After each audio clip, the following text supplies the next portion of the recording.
ગરબીના પાછળ ભજન રાખ્યા છે, પણ એ આગળ વાત તદ્દન ખોટી પડે છે બાપ. મહાપુરુષે નક્કી વાત કરીને કહી દીધું છે, અરે મरना मरना तो सब कोई कहे, मर ना जाने कोई, एक बार ऐसा मरो फिर मरना ना हो. બધા જો કહેતા હોય કે શંકરભાઈ મરી ગયા છે, તો અહીંયા આગળ કોઈ બીને પૂછી જો કે શંકરભાઈ મર્યા છે. શંકરભાઈ મરે એમ છે નહીં બાપ. શંકરભાઈ અત્યારે પણ છે, પણ આપણને જોવાની દ્રષ્ટિ આપણી જોડે નથી બાપ. જોવાની દ્રષ્ટિ નથી, કારણ કે આજે પાંચ તત્વોનું શરીર છે, જળાકાશ વાયુ તેજ અને પૃથ્વી.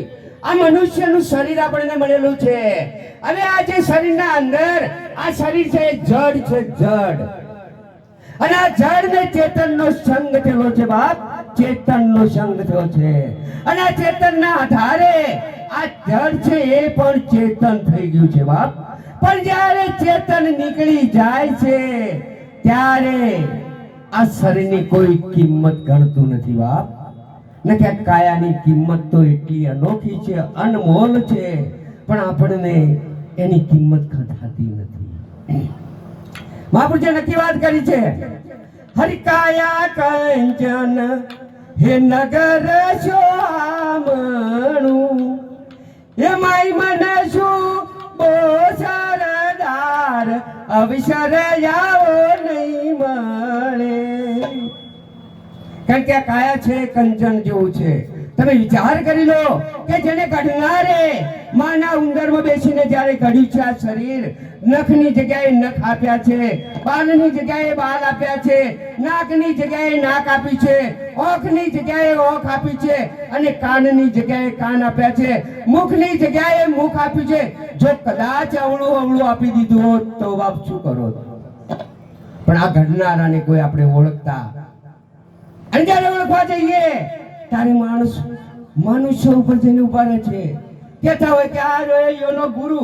અરે આ મારો ગુરુ નથી, આ એના અંદર જે બિરાજમાન છે, આ સૃષ્ટિનો ચલાયમાન છે, જેને સૃષ્ટિનું સર્જન કર્યું છે, એ અમારો ગુરુ છે બાપ. એ અમારો ગુરુ છે, અને એ ગુરુની હોદ કરવા માટે તમે જંગલમાં જાઓ, પહાડોમાં જાઓ, મંદિરોમાં જાઓ, મસ્જિદોમાં જાઓ, નહીં મળે બાપ, નહીં મળે. પણ એ જ આપણા શરીરના અંદર એક મન રૂપિયા જે મંદિર છે, અને જે આ મન બે મન છે એ અવળા જે નચાઈ રહ્યું છે. કારણ કે આ મનથી આ સર્વ બધું આપણને દુઃખ શોક સર્વ મનથી થઈ રહેલું છે બાપ. એટલે આ મન છે એ જો વંશ થઈ જાય અને મન ઉલટું થઈ જાય તો એ મન પોતે હરિનું સ્વરૂપ બની જાય છે બાપ. એટલે વધારે ન બોલતા આપણે હવે પરસોત્તમભાઈને હોભળવાના છે, અને એના બાદ શ્રદ્ધાંજલિ અમારા ખરેખર કહેવાય તો શ્રદ્ધાંજલિ અમે કોઈ બોલતા, પણ છતાં આ એક અમારું ઘર છે અને એમની ફરજ છે, એટલે શ્રદ્ધાંજલિ બોલાવીએ છીએ. પણ શ્રદ્ધાંજલિ કહીએ છીએ કોને? આ બધા છૂટી દે. કારણ કે આ સ્વર્ગની વાત કરે છે. હમણાં સ્વર્ગેથી ઉતારશે વિમાન, શંકરભાઈના સ્વર્ગેથી ઉતરે વિમાન હમણાં કહે છે. સ્વર્ગ ને નર્ક 21 લાખની 4 યોનિઓ છે, અને જે 21 લાખની 4 યોનિઓ છે એ યોનિનું આ એક યોનિ સ્વર્ગ પણ યોનિ છે બાપ.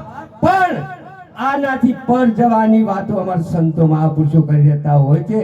એ આગળ આવતા નથી, જન્મતા નથી, મરતા નથી, આવવાનું જવાનું સર્વ એમનું બધાનું બંધ છે. અને કોઈ કહેતો હોય કે એમ આવે છે લેવા, તો એમ રાજ અત્યારે આ લાઈને લઈ જાય. એની તાકાત હોય તો યમરાજની પણ કોઈ તાકાત નથી કે તમને ખેંચી જાય. કારણ કે જે જીવ છે એ જ આત્મા છે, એ જ પરમાત્મા છે, અને પરમાત્માને યમરાજ શું કરી શકે બાપ? શું કરી શકે? બોલો સદગુરુ મહારાજનો. હવે આપણે આગળનો દોર લઈએ તો